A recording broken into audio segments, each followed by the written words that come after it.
boring history for sleep, the spice roots and the slow journey of cinnamon. If you were to walk quietly through a grove in Sri Lanka, perhaps 1,000 years ago, you might notice a faint fragrance in the air, warm, sweet, and slightly sharp. It would not come from a flower, nor from a fruit, but from the inner bark of a modest tree. To the people who lived on that island, the tree was familiar, almost ordinary. They knew that peeling away the outer bark and carefully scraping the inner layers produced slender rolls of dried bark, pale and curling, that carried a scent unlike anything else in nature. They called it karandu. That simple strip of bark would one day be worth nearly as much as gold. It would find its way across deserts and seas, into the kitchens of emperors and the apothecaries of physicians, and even into the candles of cathedrals. And yet, for the villagers who first cut it, cinnamon was simply one among many useful plants, a spice for flavor, a medicine for aches, a gift for rituals. The local world of cinnamon, long before Europeans had heard the word, cinnamon had been woven into the fabric of South Asian life. In Sri Lanka and southern India, it was used in cooking rice and stews, mixed with honey for throat remedies, and burned as incense in temples. Its uses were practical as well as symbolic. A pinch of cinnamon could warm the body, steady digestion, and mask the less pleasant tastes of preserved meats or bitter herbs. For local harvesters, peeling bark was routine work. They rose early, when the tree's sap flowed most freely, and cut the branches at just the right season. The task required patience. To shallow a cut yielded poor bark, to deep damage the tree. Thin strips were layered, dried in the sun, and rolled into the small quills we still recognize today. The work was not glamorous, but steady, and its rewards lay more in trade than in household use, because nearby merchants quickly recognized that outsiders valued cinnamon far more than locals did. The earliest trade routes, 7 before the time, cinnamon was making its way westward. Arab and Persian traders carried it along coastal shipping lanes, through the Red Sea, and across caravan routes into the Levant. To them, it was a commodity, light to carry and precious to sell. Buy. A small sack of quills might fetch silver in Damascus or Alexandria, far from the groves where it had been cut. But these traders were secretive. They did not reveal the spice's true origin. Instead, they told stories of giant birds that plucked cinnamon from mountain nests, or of faraway lands accessible only to the daring. The myths served a purpose: to keep control of the market. If buyers believed cinnamon grew in distant, mysterious places, they would remain dependent on the merchants who seemed to conjure it from the edges of the world.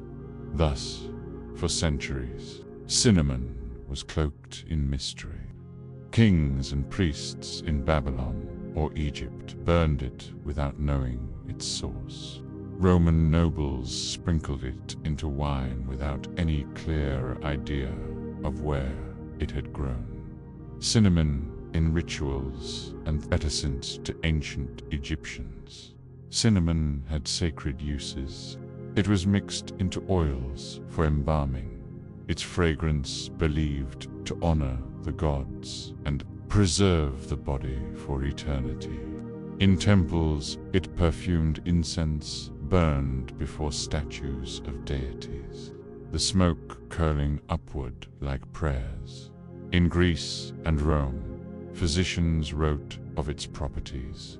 Hippocrates prescribed it for digestion. Galen recommended it as a warming agent. Roman cooks, always eager for luxury, folded it into sauces or sprinkled it onto roasted game. The poet Martial once remarked that cinnamon was a sign of wealth, a flavor to impress guests more than to nourish them. It is telling that in all these uses, cinnamon was never quite ordinary. It was not salt to be scattered daily, nor grain to feed the masses. It was a spice of exception, saved for temples, palaces, and rare feasts. Its rarity gave it power, and its power sustained the secrecy of those who carried it. The distance between source and use, imagine a single quill of cinnamon, cut by a villager in Sri Lanka, bundled with others by a merchant, shipped to Arabia, be sold in Egypt, taxed in Rome, and finally unrolled in the kitchen of a wealthy senator. By the time it reached its destination, it had passed through so many hands that its original grower might never guess its final use. This long chain of movement was typical of the spice routes. Goods traveled not in single leaps, but in stages, handed from one trader to another like runners in a relay. Few ever traced the whole path. A sailor on the Red Sea might never set foot in Sri Lanka.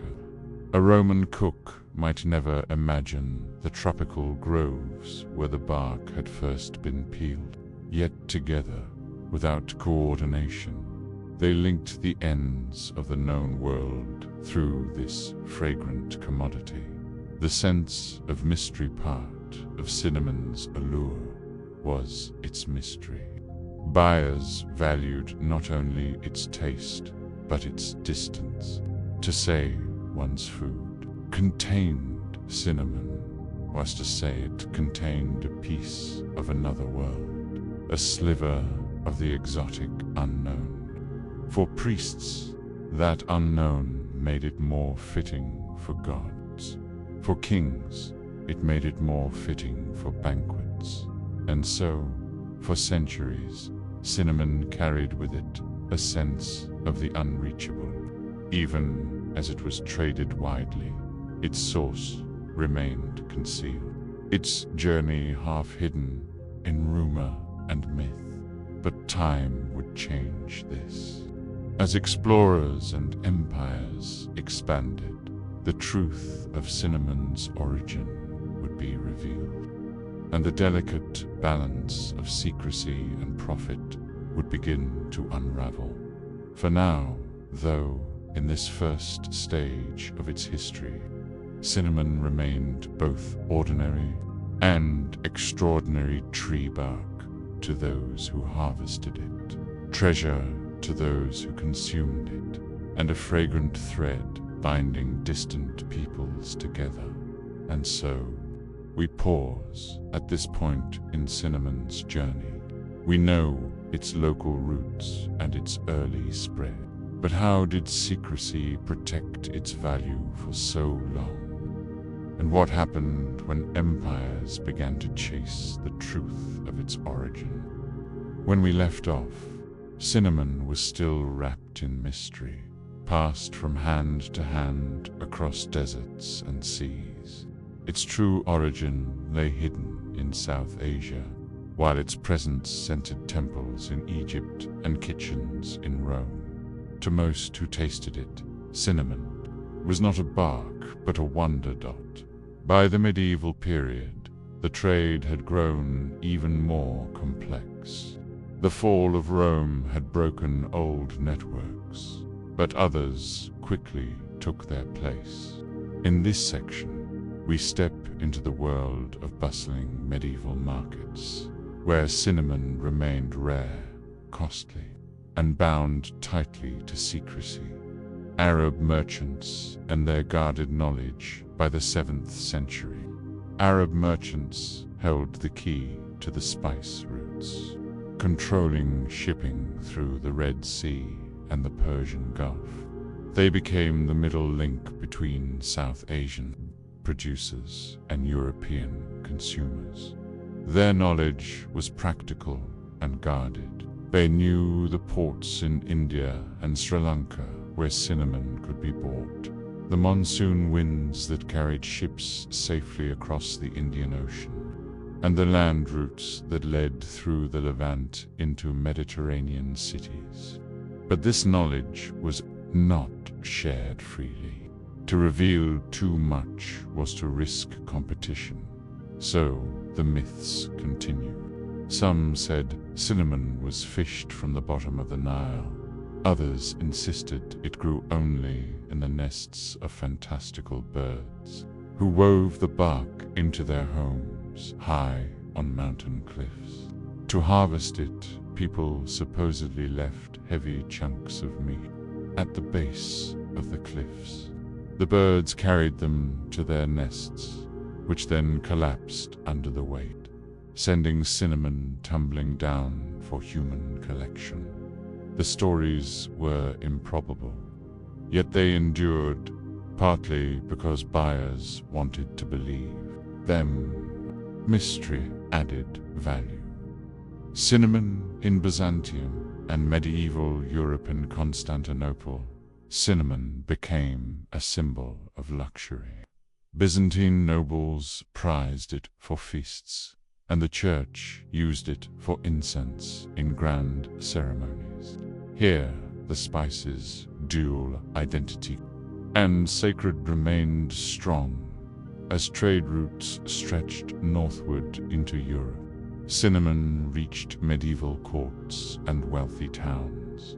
It flavored stews, mulled wines, and sauces. Physicians recommended it for coughs and indigestion. Sold it as a warming tonic, suitable for balancing the humors, according to Galenic medicine. But cinnamon remained rare. In England of the 13th century, a pound of cinnamon might cost a laborer's half-year wage. It was not a household spice, but a status marker. To serve it at a feast was to say, I have wealth, I have connections, I can bring the world to my table. The marketplaces of the Levant. One of the most fascinating stages of the spices journey was the Levantine market cities, like Alexandria, Damascus, and Acre. There, cinnamon arrived by caravan or ship, bundled with pepper, cloves, nutmeg, bay, and other spices from the east. The markets themselves were sensory overload. The smell of incense and spices, the clatter of copper vessels, the shouts of sellers in a dozen tongues. Merchants dealt not only in cinnamon, but also in silks, glassware, and metals. Spices, however, had a peculiar value. They were small, light, and worth far more than their weight in gold. Buyers from Venice and Genoa came to these ports, carrying back precious sacks to Europe. For them, controlling access to cinnamon was a source of power. Whoever dominated the routes from the Levant to the Mediterranean could control one of the most profitable trades of the age. The rise of Venetian power by the 14th century. Venice had become the main European gateway for cinnamon. Its galleys sailed regularly to Alexandria, where they purchased spices under carefully negotiated contracts. From there, the goods flowed into Europe through Venetian warehouses and markets. Venice grew rich on this monopoly. The city's wealth glittered in palaces along the canals. Its merchants known for both their cunning and their extravagance. To other European states, this monopoly was frustrating. Why should Venice control the gateway to such treasures? Why must cinnamon, grown so far away, enrich the coffers of a single Italian republic? This envy sowed seeds that would grow into voyages of exploration. But at this moment in history, Venice reigned supreme, and cinnamon remained a tightly controlled luxury. Every day distance it is worth pausing to think of the ordinary people.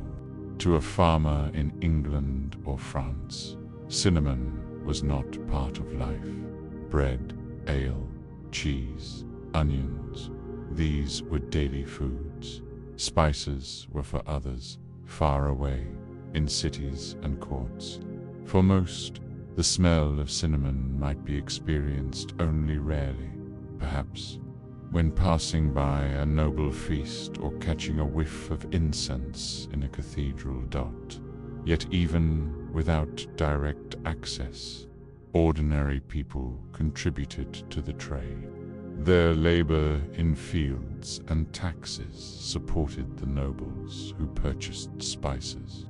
Their wool, grain, or timber might be sold abroad, helping finance the merchants who bought cinnamon. In this indirect way, the far-off spice touched lives across Europe. Symbolic power by the late Middle Ages, cinnamon had become more than a spice. It was a symbol of connection to the larger world. When a noble offered it at a feast, he displayed not only wealth, but also reach-proof that his household was tied to distant lands, to merchants, to trade that spanned deserts and seas. And yet, the question lingered. Where did it truly come from? Merchants whispered their myths, but curious minds began to doubt. Surely such a precious substance must have a more ordinary origin. Surely the world was not quite so mysterious. It was this growing curiosity, mixed with envy of Venetian control, that would eventually send ships sailing into unknown waters, seeking not just cinnamon, but the truth of its birthplace. And so, we close this section with a puzzle unresolved. For centuries, Arab merchants protected their secret. European buyers paid dearly for cinnamon, while knowing almost nothing of its origin. But how long could such secrecy last? And what would happen when explorers finally set sail to uncover the source themselves? By the late 15th century, Europe's appetite for cinnamon had grown stronger than ever. Nobles demanded it for their kitchens, physicians prescribed it for health, and churches burned it as incense. Yet the source of cinnamon remained cloaked in secrecy, and its cost remained painfully high. The monopoly held by Venice and Arab merchants ensured that the spice was always more rare than abundant. But Europe was stirring. A new age of exploration was beginning, an age that would finally crack the mystery of cinnamon's true origin and forever reshape the flow of trade. The Portuguese voyages and the opening of the sea routes in 1498. Vasco da Gama reached India by rounding the Cape of Good Hope. This voyage did not immediately break the spice monopoly, but it set the stage. Now Europeans had a direct sea route to the east, bypassing the middlemen in the Levant.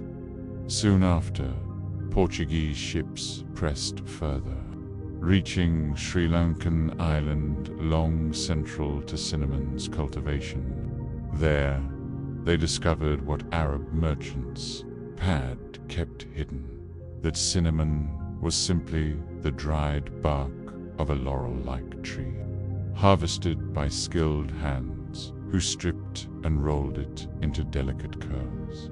For the Portuguese, this revelation was less magical than the myths, but far more profitable. If cinnamon could be harvested at the source, then Europe could finally secure a direct supply. The harsh realities of monopoly once the Portuguese secured access to cinnamon in Sri Lanka. They attempted to control it with ruthless efficiency. Fortresses were built, local rulers were pressured, and cinnamon harvesters were bound to the system. The harvest itself was laborious. Skilled peelers, known as chalia, worked seasonally to strip the inner bark, which was then dried and bundled. The process required precision. Too much force ruined the bark. Too little produced scraps of low value. For centuries, these workers had maintained the knowledge of how to turn a tree's skin into a prized spice. Under Portuguese rule, the cinnamon trade became not just a matter of commerce, but of coercion. Plantations expanded, and the cycle of supply and demand was no longer shaped only by distant markets, but by colonial control. Dutch and British competition in the 17th century. The Dutch East India Company wrestled control of Sri Lanka from the Portuguese. Their aim was the same: to monopolize cinnamon, regulate its harvest, and ensure that profits flowed into their coffers. The Dutch system was more bureaucratic but equally rigid. They classified cinnamon trees, mapped harvesting zones, and monitored production carefully. For them, cinnamon was not just a spice, but a strategic asset, one that could tilt the balance of global trade. Later, the British would follow, inheriting control as European powers reshuffled colonies. By then, however, the world was changing. Cinnamon, once an elite rarity, was slowly becoming more accessible as global trade expanded and other spices, like cassia, were introduced as substitutes. Cinnamon and the shifting world. By the 18th and 19th centuries, cinnamon had lost some of its exclusivity. It was still valued, but no longer mysterious. Recipes circulated more widely, and cinnamon found its way into baked goods, drinks, and everyday kitchens. The myths of giant birds and exotic nests faded, replaced by a quieter understanding of botany and cultivation. Cinnamon was no longer a symbol of unreachable luxury, but a familiar presence in pies, puddings, and teas. Yet, in its journey, cinnamon had left an indelible mark. It had shaped trade routes, enriched cities like Venice, spurred voyages of exploration, and fueled colonial rivalries. It had drawn together harvesters in Sri Lanka, merchants in Arabia, and nobles in Europe, all linked, however unequally, by the desire for spice. Reflection. The strange power of the ordinary yet is almost amusing. To think of it now. A strip of bark, curled and fragrant, once guarded as fiercely as gold. Cinnamon was never essential for survival.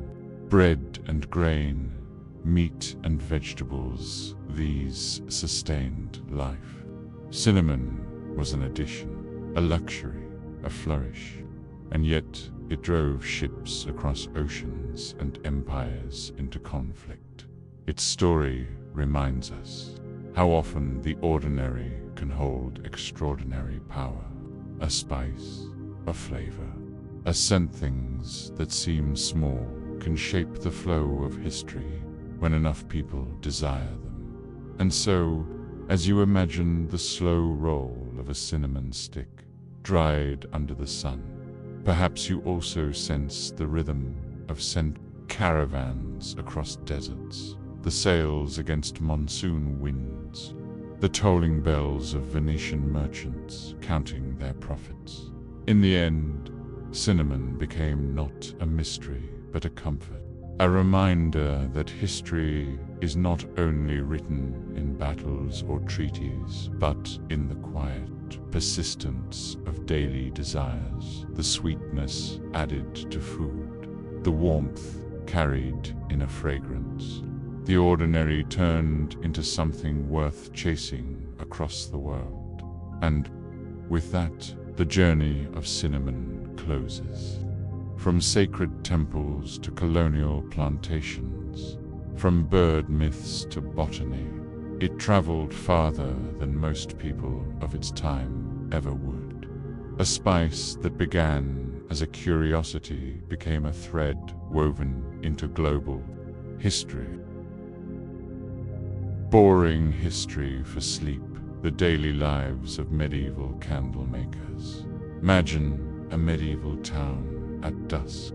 The sun has slipped behind the rooftops, leaving narrow streets in shadow. Windows glow faintly, not from glass panes, but from small openings, covered in oiled parchment or wooden shutters left ajar. Inside homes, the fire on the hearth is the center of light. Yet, when people need to move away from that central fire, another kind of flame becomes necessary. The candles were humble objects, yet essential. They illuminated prayers in monasteries, allowed scribes to keep working after sunset, and lent a gentle glow to feasts and ceremonies. They also gave ordinary households a way to push back the darkness, even if only for a few hours. And behind every candle was a story of labor. The candle makers who transformed raw materials into steady, flickering flames. The materials of light to main substances dominated medieval candle making. Tallow and beeswax. Tallow candles were the most common. Tallow, rendered from the fat of cattle or sheep, was plentiful and cheap, but it carried drawbacks.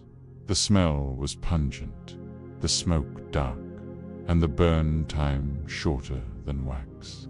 In poorer homes, tallow was the only option, and even then, candles were used sparingly, often saved for special occasions or long winter nights. Beeswax candles, by contrast, were prized. Beeswax burned cleaner, brighter, and longer. The scent was sweet and natural. For this reason, beeswax was associated with purity and often reserved for religious settings, churches, monasteries, and ceremonies. Collecting beeswax was not simple.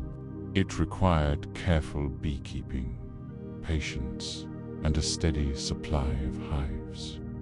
This scarcity meant beeswax candles were expensive, often beyond the reach of common folk. Some candle makers worked with both materials, adjusting their craft to the demands of different clients. Monks seeking a steady glow for midnight vigils, merchants willing to pay more for a brighter household, or peasants satisfied with a smoky wick that at least cut through the night. The tools of the trade. The candlemaker's workshop was simple but purposeful. Wooden vats held melted tallow or wax. Ropes and sticks formed frames for dipping wicks, a process repeated again and again to build up layers of fat or wax around a central thread. The wick itself, usually made of flax, needed to be tightly spun and trimmed properly to avoid sputtering. In the case of tallow candles, rendering fat was an odorous and messy task. Candle makers would boil or slowly melt the animal fat, skim off impurities, and let it harden into a cleaner base. The smell clung to their workshops, leading some towns to push candle makers into less desirable quarters, away from wealthier streets. For beeswax candles, the work was gentler, but no less demanding. Wax had to be carefully melted at low heat, prayed of debris, and poured or dipped with precision. Beeswax stiffened more quickly than tallow, which made dipping cycles shorter, but required more frequent reheating of the wax. Over time, tools evolved metal molds allowed for uniform handles, while braiding techniques improved wick performance. Yet, for centuries, the basic rhythm of dipping, cooling, and trimming remained unchanged. A day in the life of a candle maker if you were a candle maker in a medieval town. Your day might begin at dawn, not by lighting your own product, but by working in natural light as much as possible. Morning tasks included cutting wicks, preparing vats of tallow, or heating beeswax. Customers might arrive early, especially clergy or merchants in need of candles for specific events. By midday, dipping began. Wicks hung from wooden rods were lowered into vats of hot tallow or wax, then lifted out to cool. Each dip added a thin coat over dozens of repetitions. The candle thickened. The rhythm was steady and repetitive: dip, lift, cool, repeat. Between cycles, candle makers might skim vats, trim cooled candles, or prepare more materials. In colder seasons, this work required even more patience, as drafts could cool wax too quickly, leading to uneven layers. In summer, vats heated too biasly, risking melted candles slumping before they solidified. A candle maker had to read the air as much as the wax. Evenings were sometimes for finishing tasks, bundling candles, trimming wicks, or delivering orders. Ironically, the candle maker's own home might not have been much brighter than anyone else's. Like bakers who could not afford much of their own bread, candle makers often saved the best wax for customers. Their families made do with scraps, odds, or smoky tallow ends. The religious and social importance of candles carried meaning beyond their light. In churches, they represented prayer and divine presence. Lit before altars or carried in processions, they marked sacred time. Candle makers supplying monasteries or cathedrals were part of a cycle that turned wax into devotion. Guilds often recognized this importance. In some cities, candle makers belonged to organized groups with rules about pricing, quality, and fair trade. These guilds helped regulate supply and also protected the symbolic value of candles. A poorly made candle could sputter during a Masan embarrassment, not just for the maker, but for the ritual itself. In households, candles shaped rhythm. A family might light a single candle while eating supper on winter nights, the flickering flame becoming both clock and companion. When the candle burned down, it was time to sleep. Wealthier families might enjoy multiple candles, creating a warmer glow that stretched the evening hours. The smell of lighted may seem strange, but the smell of medieval nights was often tied to candles. Tallow candles filled rooms with a greasy, acrid odor. In enclosed spaces, smoke clung to walls and clothing. Visitors to towns sometimes remarked on the heaviness of air in homes that relied on tallow. By contrast, churches carried the faint, honeyed fragrance of beeswax. For many, the scent itself became associated with holiness, so much so that some medieval texts described bees as holy creatures whose work served God by providing wax. That difference reinforced social divides. The wealthy and the religious elite enjoyed the sweetness of beeswax, while ordinary townsfolk lived with the harsher smells of tallow. Candles, though small, revealed the structure of medieval society, who could afford purity and who endured necessity. Closing thought for Section 1.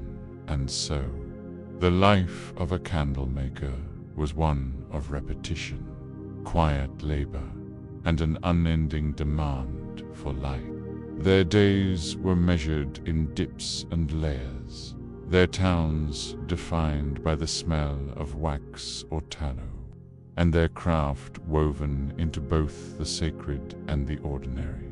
But this was only the beginning. For candles were more than objects of light. They were tied to rituals, guilds, festivals, and even politics. The story of medieval candle makers deepens as we look closer at their place within society itself. In the soft glow of medieval towns, candle makers were more than simple craftsmen.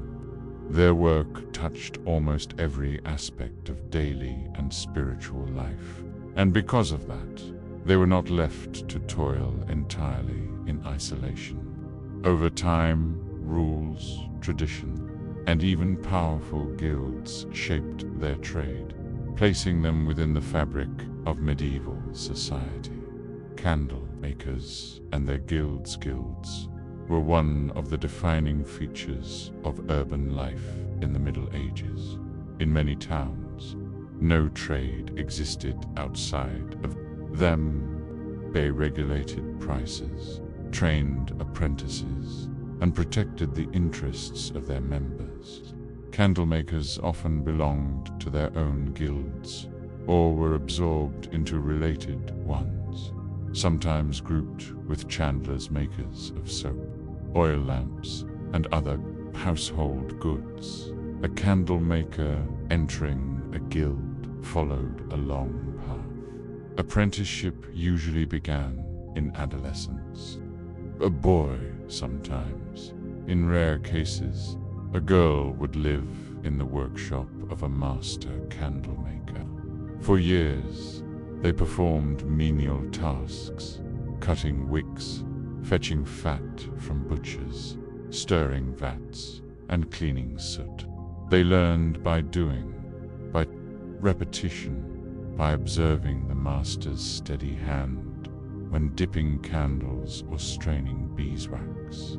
After several years, the apprentice might become a journeyman, free to work in different shops and towns, only after proving skill, paying fees, and sometimes creating a masterpiece candle perfect in size, burn, and finish. Could one hope to be recognized as a master with their own shop? Guild rules covered every detail. A candle had to be pour of a certain thickness and burn for a certain length of time. Wicks could not be frayed. Fraud, such as mixing cheaper fat into beeswax, was punishable. These regulations protected customers, but also safeguarded the symbolic purity of candles. In religious settings, trade and material supply candle makers relied heavily on other trades. Or tallow. They depended on butchers, who supplied animal fat from cattle and sheep. Rendering fat was unpleasant work, but it ensured that little of the slaughtered animal went to waste. In some towns, candle makers were given rights to buy tallow directly after market days, while in others they competed with soap makers for the same supply. Beeswax came from beekeepers, whose work was more seasonal and precarious. Honey was the primary product prized for sweetening food and making mead, but wax was its luminous byproduct. Beekeepers sold wax in bricks, rolls, or lumps, which candle makers would melt, filter, and transform. Because beeswax was rarer, its trade reached far beyond local markets. Monasteries with large apiaries often became suppliers, and merchants carried wax along trade routes, making it a valuable commodity. This created hierarchies among candle makers. Some dealt primarily in tallow, serving ordinary customers. Others, closer to cathedrals or wealthy districts, specialized in beeswax, enjoying higher status and better profits. In many ways, the type of candle one made reflected one's place in society. Candles and the church, perhaps. Nowhere were candles more symbolically powerful than in the church.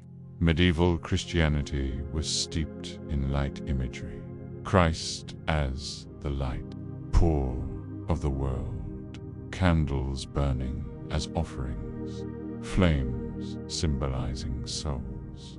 Every mass required candles, as did processions, feasts, and daily prayers. Candle makers who supplied churches held an important, if humble, role in maintaining these rituals. In some cases, entire guilds of wax chandlers existed solely to serve cathedral needs. For example, in Paris, the candle-making guild was closely tied to the great church of Notre Dame, providing wax for its altars and ceremonies. Religious calendars dictated demand. Festivals like Candlemas, celebrated in February, were especially important on Candlemas. Churches blessed candles for use throughout the year, and ordinary people purchased them to bring light and protection into their homes. For candle makers, it was a season of frantic work, preparing enough stock for both sacred and domestic needs. Candles in civic life candles also appeared in civic ceremonies. Town councils often lit candles at meetings, symbolizing clarity and truth. Guild halls displayed candles during feasts, both for illumination and as emblems of unity. In some towns, candles were used as a kind of public clock. A large candle marked with notches would burn down slowly, each notch representing the passing of an hour during speeches, trials, or vigils. There were even candles of justice. In certain courts, a candle would be lit at the beginning of proceedings.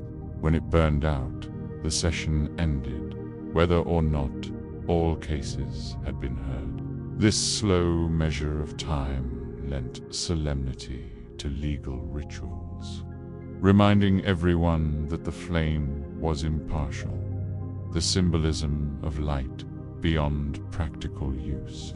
Candles carried deep meaning. In a world where natural darkness was constant, light became a symbol of safety, knowledge, and presence.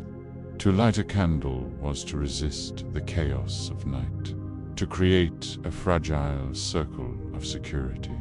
In homes, a candle lit during childbirth, illness, or death was a companion in vulnerable moments. The steady glow marked hours of prayer, keeping human rhythms in tune with the divine. In towns, candles carried in processions created rivers of flickering light, binding communities together in shared rituals. Candle makers, though often uncelebrated, enabled all of this. Their repetitive, humble work supported the entire architecture of medieval life, both sacred and mundane. Without them, vigils would falter, rituals would dim, and homes would be swallowed in early night. Social standing of candle makers. Where, then, did candle makers stand in medieval society? They were artisans, not peasants, and guild membership gave them rights and recognition. Yet they were rarely among the wealthy elite of craftsmen, like goldsmiths or merchants. Their trade was necessary, even honorable, but not glamorous. In towns, candle makers often lived near markets or in streets with other odorous trades, such as butchers, tanners, and soap makers. Their association with animal fat sometimes gave them a lower social reputation. Still, the link to churches and sacred rituals elevated them in subtle ways. Few could ignore the importance of their craft. Closing thought for section 2. Thus, candle makers occupied an unusual place, working in smoke and tallow, yet producing objects of beauty and holiness. Their guilds guarded quality, their trade connected by them to butchers and beekeepers, and their products glowed in cathedrals, town halls, and humble cottages alike. But what did this mean for their everyday lives, the rhythms of their households, their apprenticeships, and their quiet relationship with the passage of time by candle flame? When we picture medieval life, we often think of knights, nobles, or peasants in fields.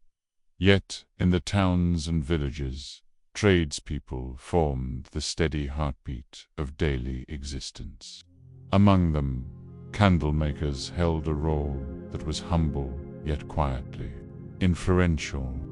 To understand their world, one must look not just at guild rules and markets, but at the daily rhythms of their households, the smells of their workshops, and the flicker of the very candles they made. Life inside the workshop, candle maker's home, was often also their workshop. A visitor stepping through the door would encounter the unmistakable smells, the temps of animal fat, sharp when heated, mixed with the faint sweetness of beeswax.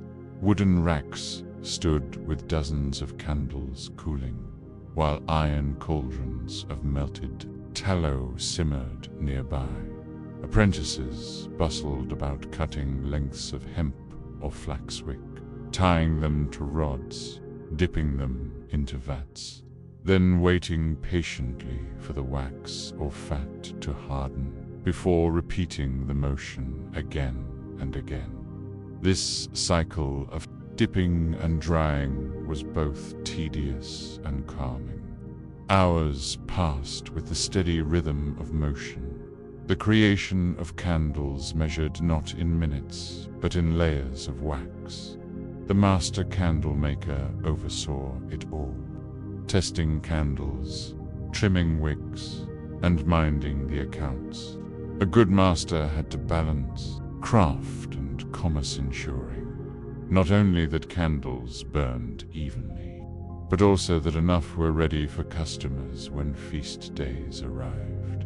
Household rhythms, because workshops were often family businesses. Candle making shaped the household. Wives frequently assisted with sales, kept accounts, or helped in rendering fat and cleaning vats. Children carried small tasks, arranging finished candles into bundles, or scraping cooled wax from tables and floors.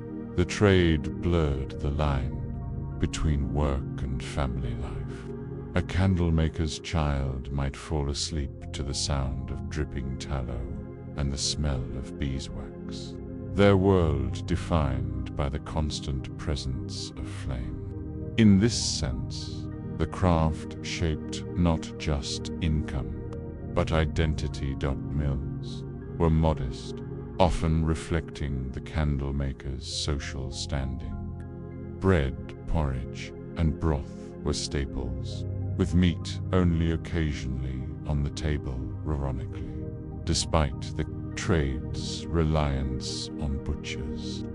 But compared to poorer laborers, artisans like candlemakers enjoyed relative stability, their guild providing some protection against ruin during hard years. The pace of time by candlelight, perhaps the most curious part of candlemakers' lives, was their intimate relationship with time. In an age before clocks were common, candles themselves were often timekeepers. Monks measured vigils by the burning of candles marked with hours. Townsfolk burned candles to track meetings or work. Even households judged the length of an evening by how far the flame had eaten down the wax. For candlemakers, this meant that their products were not just light, but a form of measuring the day itself. Every wick they dipped, every candle they trimmed, became a quiet instrument of time. Their work stretched into the rhythms of others' lives, marking prayers, deaths, births, and feasts, candles and moments of life in the intimacy of private life. Candles were companions. At births, women lit candles to provide steady light for midwives and comfort for the mother. During sickness, candles burned by the bed, believed to offer both warmth and spiritual protection. At death, candles accompanied the dying and illuminated vigils, their flames symbolizing the soul's passage. Candlemakers might not always witness these moments directly, but their work was present in them. The humble candle shaped in their workshops, dipped with care, sold in bundles, became a silent partner in life's most fragile thresholds. The decline of candle making for centuries. Candle making remained essential, but by the late medieval and early modern periods, changes loomed. Improved oil lamps offered alternatives. Later, the discovery of spermaceti from Wales, and eventually the invention of paraffin in the 19th century, would transform the trade. But in the medieval centuries, the candle remained supreme, and so candle makers, often overlooked, held a quiet importance. They may have been seen as laborers working amid smells of fat and smoke, yet their hands shaped the light that structured society, a reflection on candles and their makers, the daily lives of candle makers remind us of how history is built, not only by kings or generals, but by ordinary trades. They show how something as simple as light, taken for granted today, once required endless labor, careful regulation, and deep symbolic meaning. When you next see a flickering candle, You might imagine the medieval chandler in their workshop, dipping wicks, trimming ends, and bundling sticks of light. Their work was repetitive, perhaps boring by some measures, but without it, the world of the Middle Ages would have been left in darkness. Closing thought candles bridged the gap between the ordinary and the sacred, between daily chores and timeless rituals. The candle maker, through steady hands and patient craft, became a quiet keeper of both light and time. And so, we might ask, in an age when light is always at the flick of a switch, do we still remember how precious, how deliberate each small flame once was?